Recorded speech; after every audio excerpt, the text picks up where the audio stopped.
1980년대 어느 밤의 일입니다.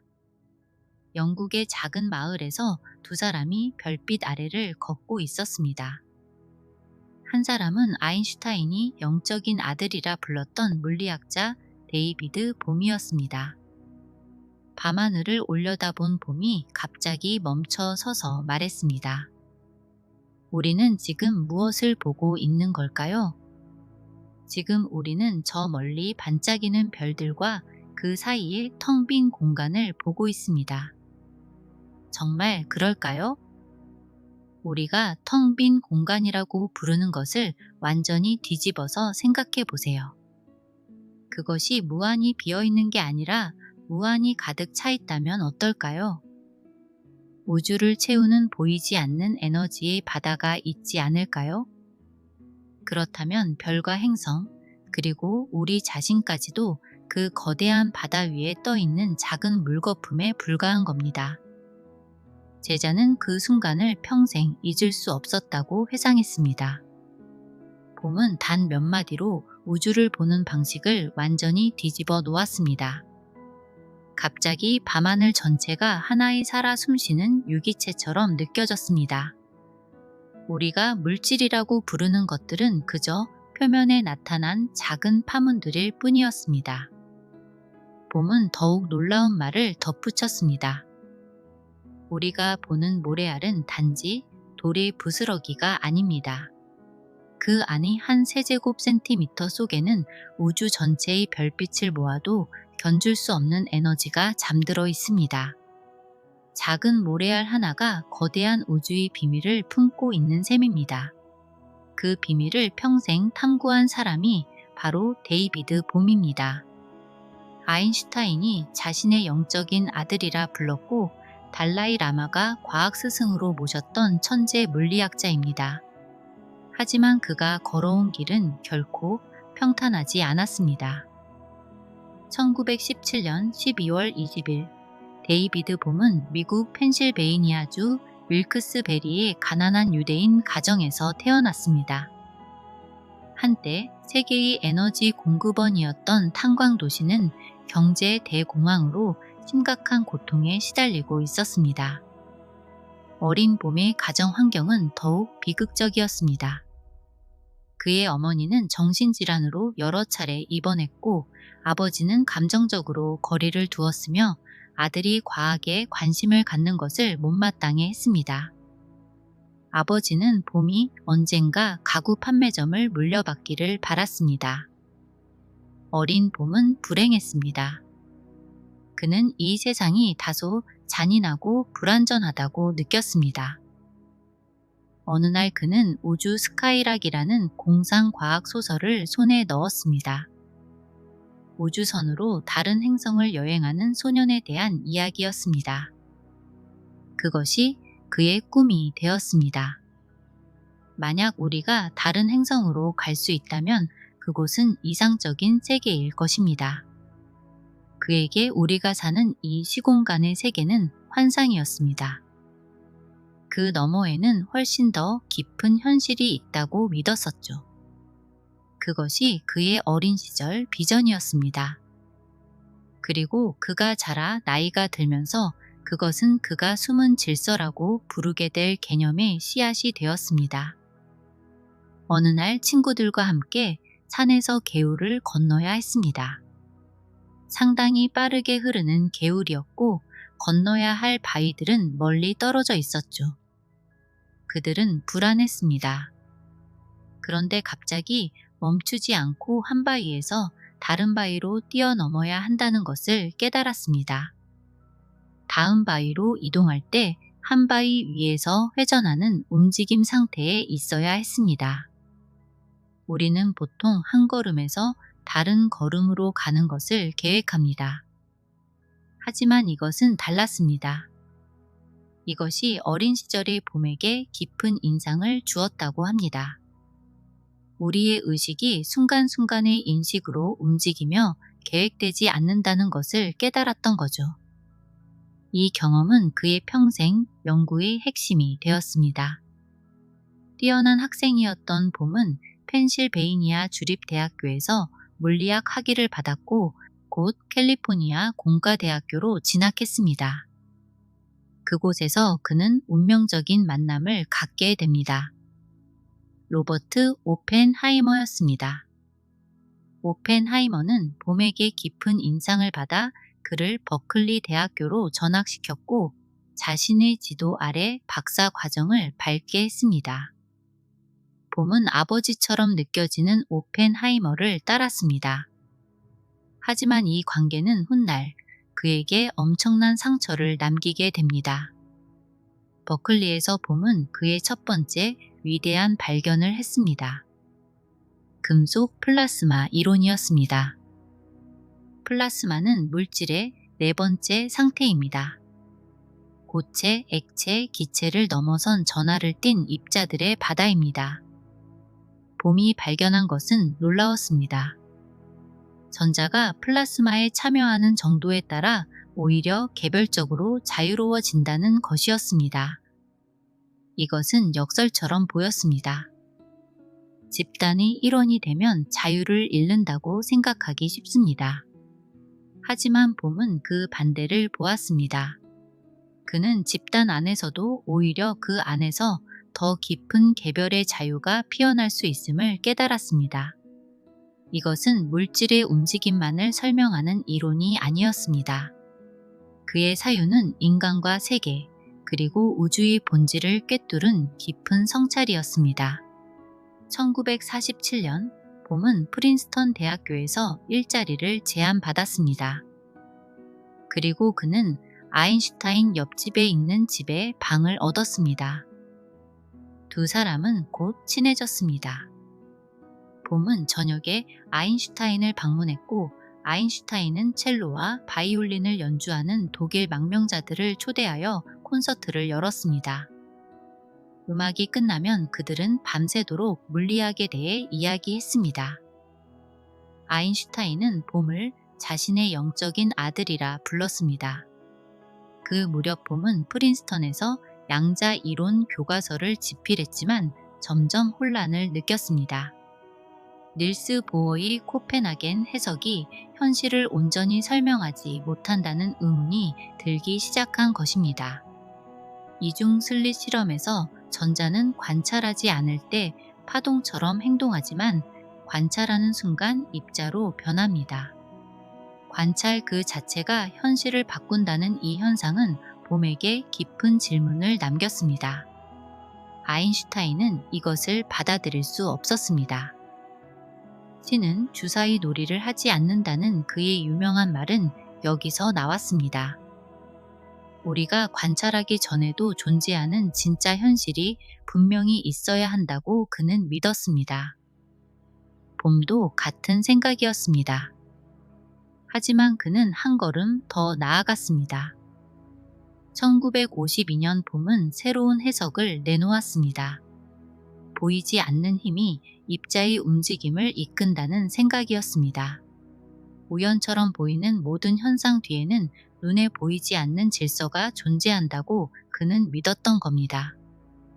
그는 물리학계의 토론을 기대했지만 세상은 조용했습니다. 뒤늦게 알게 된 진실은 차가웠습니다. 오펜하이머가 회의를 열어 봄을 무시하라고 말했던 것입니다. 그는 배신당했고 메카시즘의 소용돌이 속에서 고발을 거부하다 체포되었습니다. 석방된 뒤에도 봄을 받아주는 곳은 없었습니다. 오펜하이머는 그에게 조용히 말했습니다. 너의 안전을 위해 이 나라를 떠나는 게 좋겠다.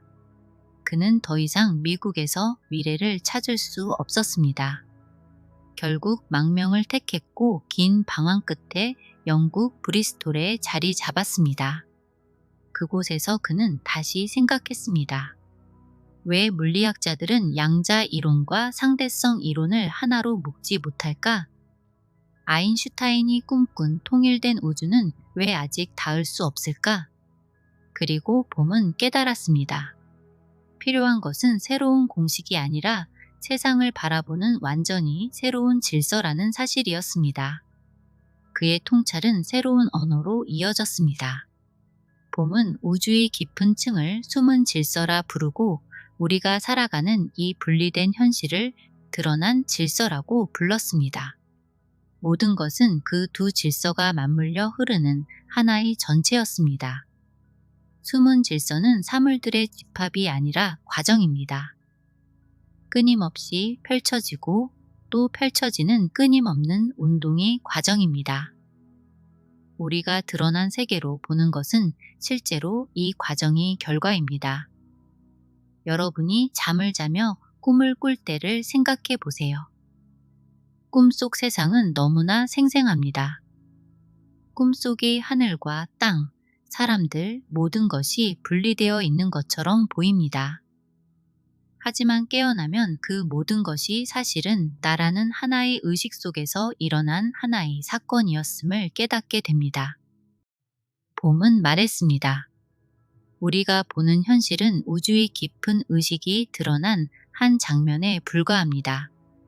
이 세계는 우주가 자신을 인식하는 과정 속에서 피어난 꿈과 같습니다. 분리되어 보이지만 본질은 하나인 거죠. 그 사실을 양자 물리학이 증명하고 있습니다. 그것이 바로 양자 얽힘이라는 놀라운 현상입니다. 두 입자가 한번 짝을 이루면 거리를 아무리 멀리 벌려도 서로의 변화를 즉시 알아차립니다. 한쪽이 바뀌는 순간 다른 쪽도 동시에 반응합니다. 빛보다 빠른 신호도 어떤 매개도 존재하지 않지만 두 입자는 여전히 하나로 이어져 있습니다. 이 놀라운 현상을 비국소성이라 부릅니다. 봄은 여기에 단순한 물리적 수수께끼 이상의 의미를 보았습니다. 겉으로 보이는 드러난 질서 속에서는 두 입자가 분리되어 있는 듯 하지만 더 깊은 차원인 숨은 질서 속에서는 처음부터 하나였기 때문입니다. 마치 꿈속에서 나의 양손이 멀리 떨어져 있어도 깨어난 의식 속에서는 하나의 몸인 것과 같습니다. 봄이 말한 숨은 질서는 단지 물리의 언어로만 설명되는 것이 아니었습니다. 그것은 생명의 기원과 우주의 기억을 함께 품고 있었습니다. 보이지 않는 곳에서 이미 모든 것은 서로 얽혀 있었고 그 얽힘은 생명과 의식으로 이어졌습니다. 그 깨달음은 이후 인류가 다시 바라보게 될 우주의 비밀과 맞닿아 있었습니다. 2023년 9월 나사의 오시리스 렉스 미션이 소행성 베누에서 채취한 먼지를 지구로 가져왔습니다. 이 먼지는 45억 년 전 태양계가 막 만들어지던 시절의 모습을 그대로 간직하고 있었습니다. 샘플 안에는 아미노산과 핵염기 같은 생명의 재료들이 가득했습니다. 연구팀이 이 먼지 입자들의 자외선을 비췄을 때 먼지들이 스스로 빛을 내뿜기 시작했습니다. 이것은 이 생명 없는 먼지 조각들이 외부의 에너지를 받아들여서 내부에 품고 있다가 다른 형태로 변환해서 내보낼 수 있다는 뜻입니다. 지구의 생명이 태어나기 수십억 년 전 이 작은 먼지들이 이미 세상을 향해 깨어 있었던 겁니다. 물질이 의식을 낳은 게 아니라 물질 자체가 처음부터 의식의 씨앗을 품고 있었던 거죠. 봄은 물질과 의식의 경계를 허물며 새로운 통합의 길을 찾고 있었습니다. 그 시기 그의 아내가 도서관에서 읽은 철학서 속 한 구절이 그의 생각과 정확히 이어졌습니다. 관찰자와 관찰되는 것은 하나이다. 이것이 바로 데이비드가 양자 물리학에서 다루고 있던 문제였기 때문입니다. 이 단순한 문장이 두 사람의 삶을 바꾸었고 봄의 철학은 이제 과학을 넘어 인간의 내면으로 확장되었습니다. 그것이 바로 크리슈 나무르티와의 25년에 걸친 대화로 이어지는 시작이었습니다. 크리슈 나무르티는 관찰자는 관찰되는 것이며 우리가 무언가를 관찰하는 행위 자체가 그것을 변화시킨다고 말했습니다. 봄은 이것이 물리학에서 발견한 것과 정확히 같다는 것을 깨달았습니다. 과학과 영성, 물리학과 의식, 물질과 마음. 봄이 평생 찾아 헤매던 모든 조각들이 마침내 하나의 그림으로 모이기 시작했습니다. 그의 사유는 이제 더 이상 경계에 갇히지 않았습니다. 과학이 말하지 못한 영역과 철학이 설명하지 못한 신비가 한 점으로 이어지고 있었습니다. 봄은 이 깨달음을 나눌 대화의 상대를 찾고 있었고, 그때 새로운 인연이 다가왔습니다. 그 만남은 런던의 한 대학에서 시작되었습니다. 런던 버크백 대학에서 봄은 물리학자 베이질 헤일리를 만났습니다. 헤일리는 오펜하이머가 퍼뜨린 소문 때문에 봄이 1952년 논문이 잘못되었다고 생각했습니다. 하지만 한 젊은 과학자의 질문에 그는 마침내 논문을 읽었고 놀라운 것을 발견했죠. 봄의 이론은 실제로 이중 슬릿 실험에서 전자의 궤적을 계산할 수 있게 해주었던 것입니다. 헤일리와 그의 팀은 컴퓨터 시뮬레이션을 만들어 전자들이 두 개의 슬릿을 통과하는 궤적을 계산했습니다. 봄이 이 영상을 보았을 때 그의 눈은 실제로 빛났습니다. 그는 자신이 수십 년 전에 종이 위에 수식으로만 썼던 것을 처음으로 눈으로 보고 있었던 것입니다. 전자들은 제멋대로 흩어지지 않고 마치 보이지 않는 손이 이끄는 듯 일정한 길을 따라갔습니다.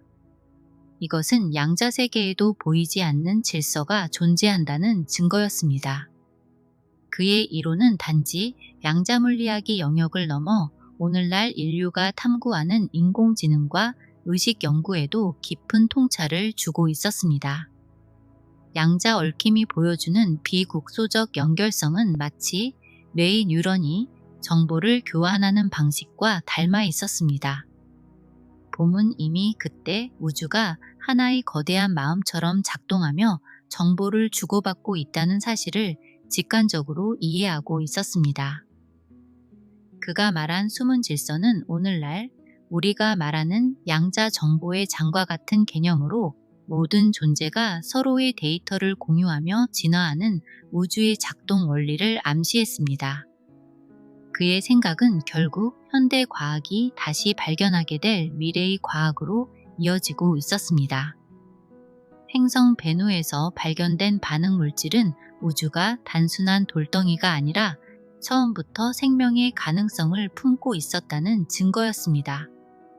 양자 얽힘이 보여주는 연결성처럼 생명의 씨앗 또한 우주의 근원적인 질서 안에서 태어나고 있었습니다. 봄의 숨은 질서는 이 모든 현상을 하나의 원리로 설명해 줍니다. 따라서 생명의 탄생은 우연이 아니라 우주의 본성이 깨어나는 과정이었습니다. 그것은 우주라는 거대한 마음이 더 이상 잠재의식 속에만 머무르지 않고 스스로를 인식하고 경험하고 싶다는 욕망을 품고 그 꿈을 현실 속에 구현하기 시작한 위대한 사건이었죠. 봄은 이 거대한 우주의 의식이 단지 인간 안에서만 깨어나는 것이 아니라 모든 존재를 통해 자신을 드러낸다고 보았습니다. 별빛, 바람, 나무의 숨결, 그리고 우리 안의 생각까지도 그 한 흐름의 일부였습니다. 우주는 자신을 인식하기 위해 우리를 통해 스스로를 바라보고 있는 것입니다. 그 깨달음은 곧 우리가 우주의 한 조각이 아니라 우주 그 자체임을 뜻했습니다. 홀로그램의 흥미로운 점은 우리가 그것을 반으로 4분의 1로 찢어도 전체 그림을 볼 수 있다는 것입니다. 각 부분이 전체를 포함하고 있기 때문입니다. 봄은 우주도 그렇다고 말했습니다. 우주의 각 부분은 전체 우주를 포함합니다. 우리 한 사람 한 사람은 우주 전체의 홀로그램입니다. 우리가 존재한다는 사실 자체가 이미 우주에 대한 응답이었습니다. 우리는 전체의 일부로 살아가지만 동시에 그 전체를 다시 만들어가는 창조자입니다. 그렇기에 우리의 의식 하나하나가 우주의 구조에 흔적을 남기고 현실의 방향을 바꿉니다. 양자 물리학은 우리를 세계의 출현의 참여자로 초대합니다. 우리의 선택 하나하나, 생각 하나하나가 우주라는 꿈의 다음 내용을 만드는 재료가 됩니다. 우리가 누군가에게 미소를 지을 때 우주의 꿈은 조금 더 따뜻한 방향으로 흐릅니다. 우리가 불의를 목격하고 침묵하지 않을 때 우주의 꿈은 조금 더 정의로운 방향으로 나아갑니다. 우리는 더 이상 외롭지 않습니다. 우리는 우리 몸을 이루는 원자 하나하나를 통해 수십억 년의 별들과 연결되어 있습니다.